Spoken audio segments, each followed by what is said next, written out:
Welcome back to Money Mastery Now, the channel that helps you take control of your money, one smart habit at a time.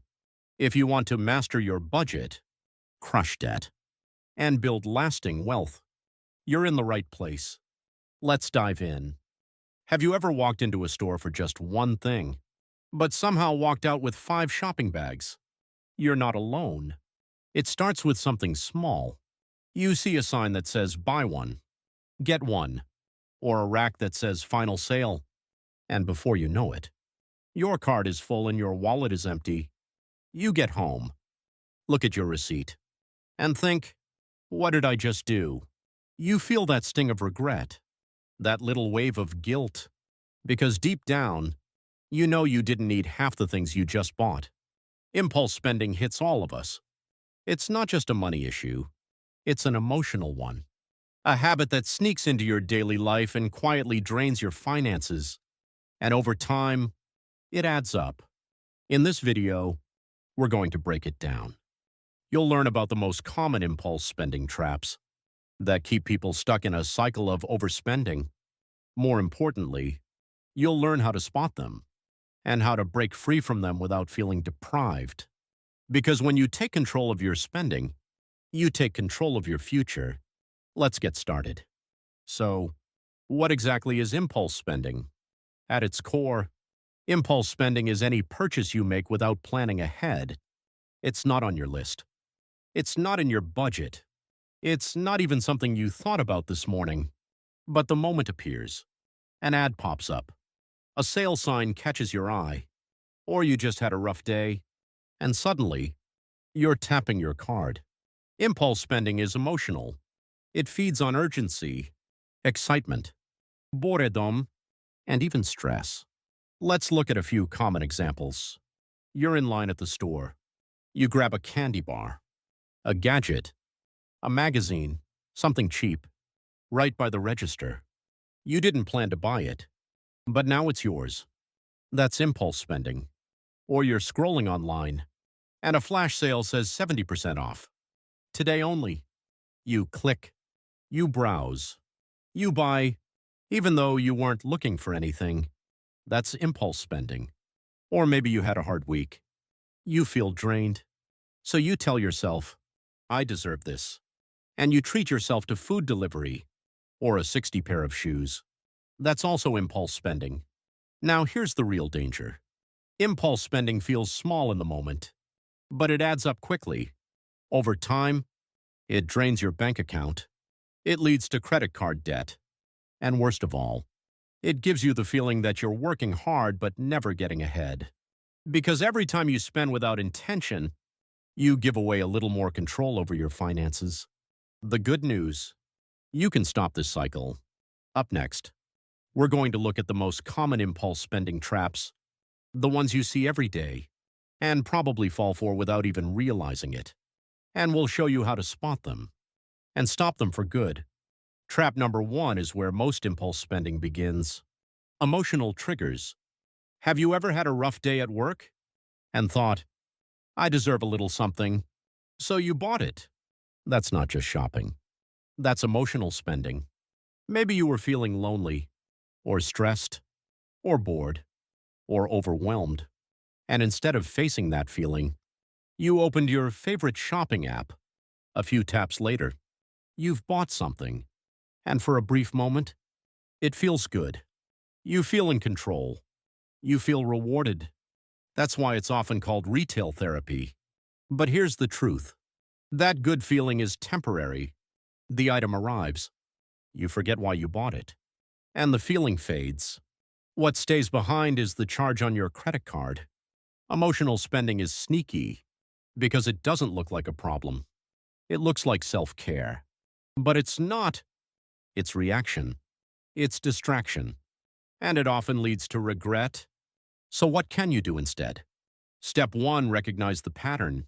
The next time you feel the urge to shop out of nowhere, pause. Ask yourself, what emotion am I feeling right now? Is it boredom? Stress? Frustration? Naming the emotion puts space between the feeling and the action. Step 2, replace the habit. Instead of shopping, go for a walk. Call a friend. Listen to a podcast. Journal. Meditate. Do something that soothes you without draining your bank account. The goal is not to deny yourself comfort. It's to find comfort in ways that don't cost you more stress later. When you learn to handle emotions without spending, you build real power. You become less reactive, more intentional, and more in control. Coming up next, we'll look at one of the most effective spending traps marketers use: flash sales and limited time offers, and why urgency is rarely your friend when it comes to money. Trap number 2 is everywhere: flash sales and limited time offers. You've seen it before. Only 3 hours left. Ends tonight. Last chance to save. It hits your brain like a siren. And suddenly, you're thinking, if I don't buy this now, I'll miss out forever. That feeling, it's not logic. It's not need. It's FOMO, the fear of missing out. Retailers know exactly how to trigger it, and they use it on purpose. You weren't even looking for anything, but now you're in a countdown clock. Your heart's racing. Your card is full, and you're about to spend money on things you didn't plan for. Think about it. Black Friday, Cyber Monday, Amazon Prime Day, all designed to make you move fast, without thinking twice. So how do you fight it? Step 1, make a pre-approved list. Before the sales hit, write down what you actually want or need. That way, when the deals come, you're shopping with a plan, not reacting to a timer. Step 2, use the 24 to 48 hour rule. If something catches your eye, don't buy it right away. Save it. Step away. Give yourself a day or two. Most of the time, you'll forget about it, or realize you didn't really want it in the first place. Remember, if it's a real need, it'll still be a need tomorrow. But if it's just a flash of excitement, you'll be glad you waited. You don't have to chase every deal, because saving 30% on something you didn't need is still 70% wasted. Up next, we'll look at a trap that seems like a perk, but often leads to overspending: free shipping minimums.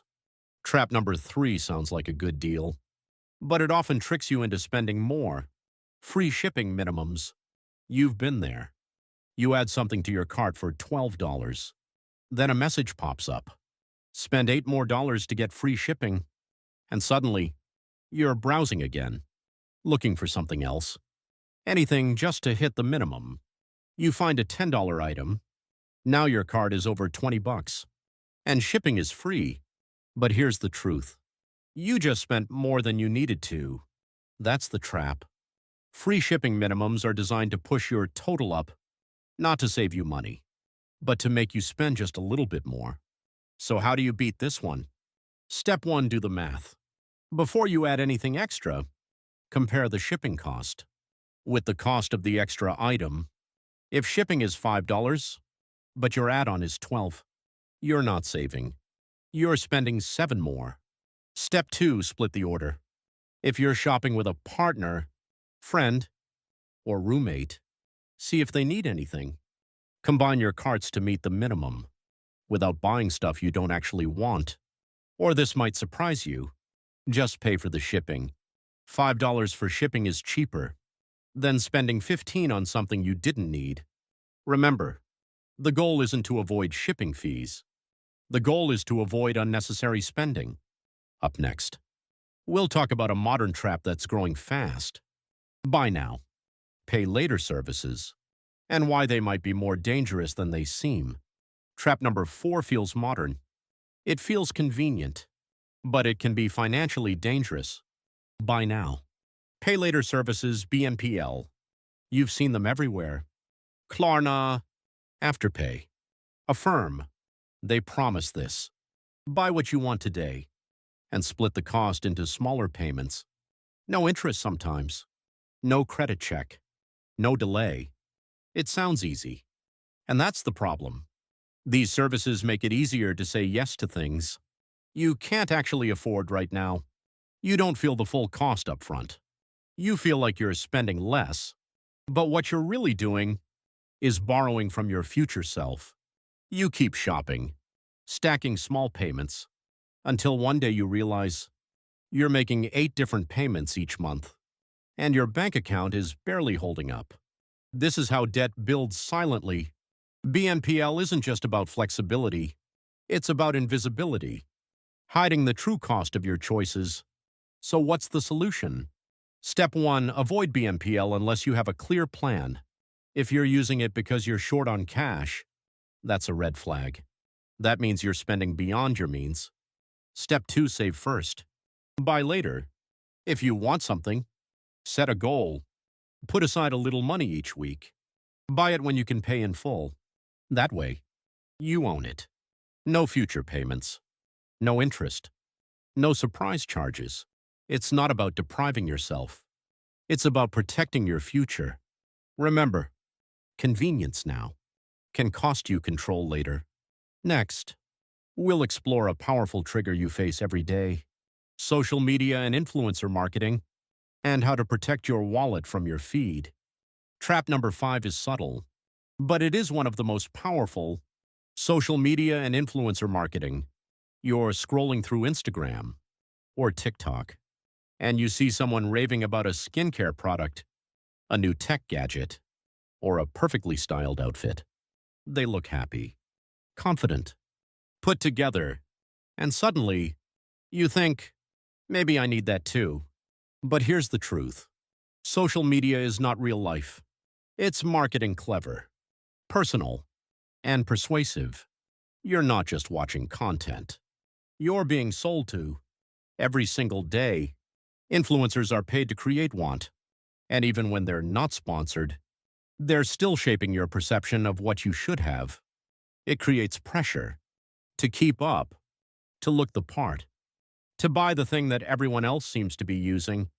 And before you know it, your spending is being driven by what you see on your feed, not by what you actually need.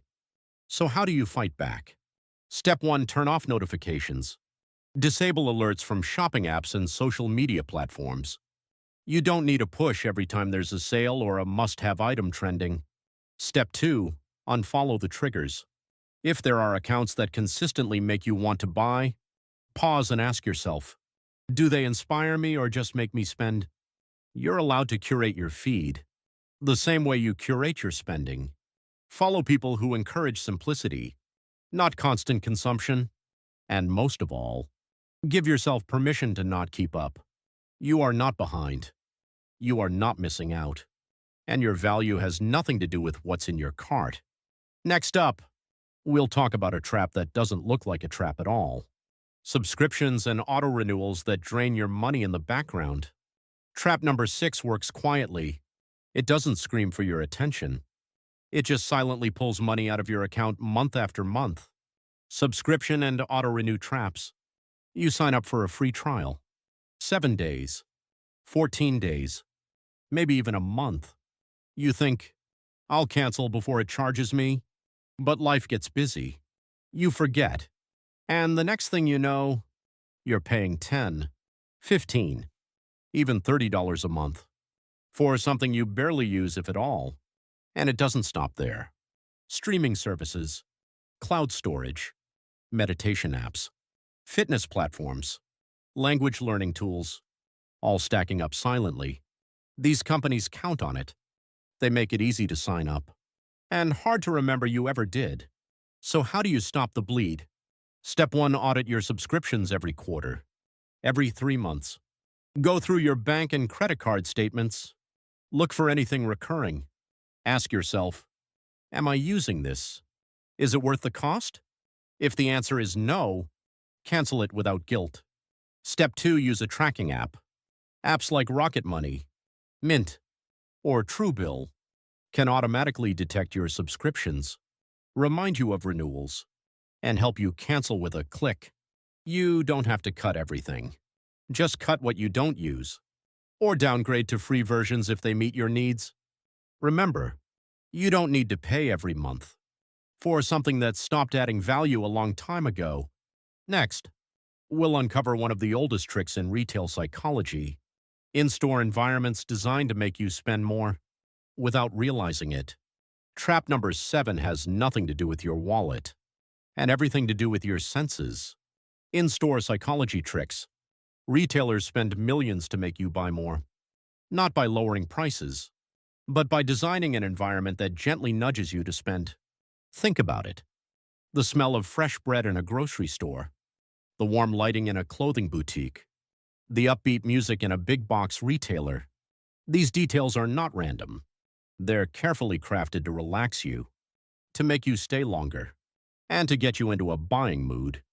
The longer you stay, the more likely you are to buy something you didn't plan on. Then there's the checkout lane. Rows of snacks, gum, magazines, gift cards. Cheap, colorful, easy to grab. Impulse gold. And don't forget fake deals. Buy two, get one free. Bundle and save. Offers that look like savings, but often cost you more than buying just what you need. So how do you defend yourself? Step 1, always shop with a list. If it's not on the list, it doesn't go in the cart. This one rule keeps you anchored in what you came for, not what the store wants you to grab. Step 2, use cash or a fixed debit card. Leave your credit cards at home. Decide your budget before you enter the store, and bring only that amount. When your payment is limited, your choices become intentional. Retailers may control the music, the lighting, and the layout, but you control the decision to spend. Coming up next, we'll tackle a trap that hides behind the words, "You deserve it." Let's talk about the mindset of treat yourself and how to do it without sabotaging your savings. Trap number 8 is the most comforting lie we tell ourselves. I deserve this. You've had a stressful week. You hit a small milestone. You're just tired of saying no. And the next thing you know, you're buying something that's outside your budget because it feels like a reward. This is the treat yourself mindset. And it sounds harmless. Sometimes it even feels empowering. But here's the danger. When I deserve this becomes your go-to excuse. Your financial goals take a back seat to your emotions. It's not wrong to celebrate. It's not wrong to enjoy life. But when those celebrations are unplanned and frequent, they quietly become impulse spending in disguise. So what's the fix? Step 1, build and fund money. Create a small section in your budget just for enjoyment. Call it guilt-free spending. Maybe it's $20 a week, maybe $50, whatever works for your situation. The key is this: spend it on purpose, not by accident. Step 2, make rewards meaningful. Instead of spending after a bad day, spend after hitting a goal. Let the reward be tied to progress, not just emotion. That way, you're not taking steps backward in the name of self-care. Remember, true self-care includes financial peace, and treating yourself shouldn't come with a credit card bill attached. Next up, we'll explore how to build a real system to protect your money. Daily habits that help you stop overspending before it starts. Now that we've covered the traps, let's talk about how to protect yourself. You need more than willpower.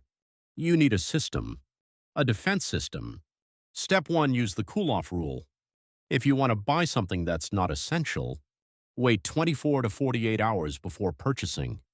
Put the item on a list. Come back later. 9 times out of 10, you'll either forget about it or realize you didn't need it. This simple pause gives your logic time to catch up with your emotions.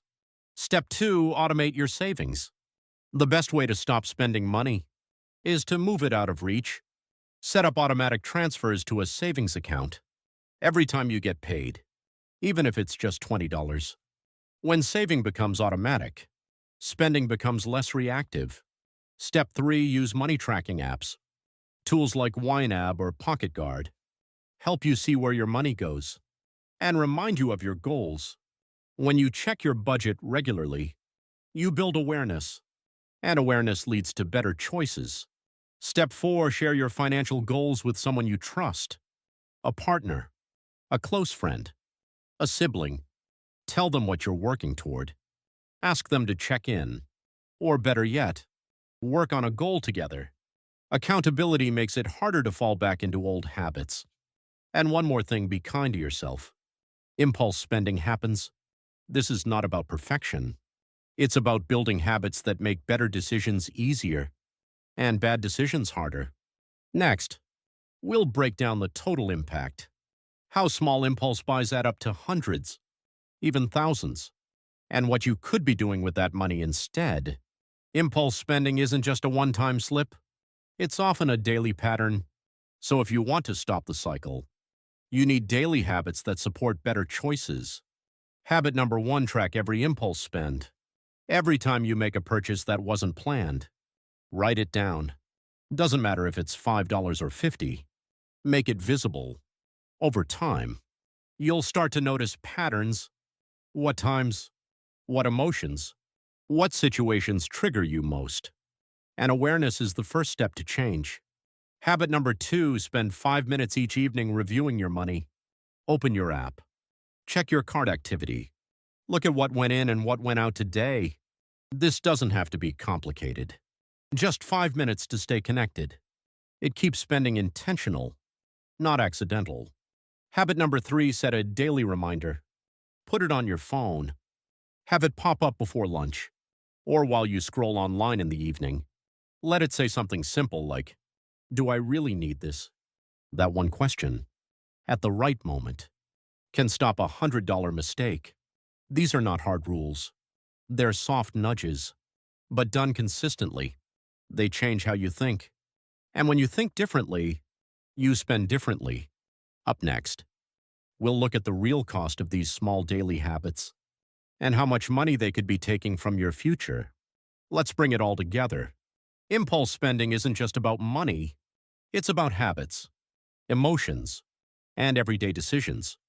And the truth is, most of the time, it's not the big purchases that hold us back. It's the small ones we never planned for, the ones we don't even remember making. But here's the good news. Every dollar you save from an impulse purchase is a vote for your future, a vote for less stress, more control, and the kind of life you actually want to build. You don't have to be perfect. You don't have to stop spending entirely. You just have to become more aware. Start noticing the traps. Slow down when you feel rushed. Check in when you feel emotional, and create systems that support the kind of choices you want to make. Because small shifts lead to big change, and a more intentional life is built one decision at a time. If this video helped you catch your own spending traps, hit subscribe, leave a comment, and share it with someone who's ready to break free too. Thank you for watching. And remember, you're not behind. You're just getting started.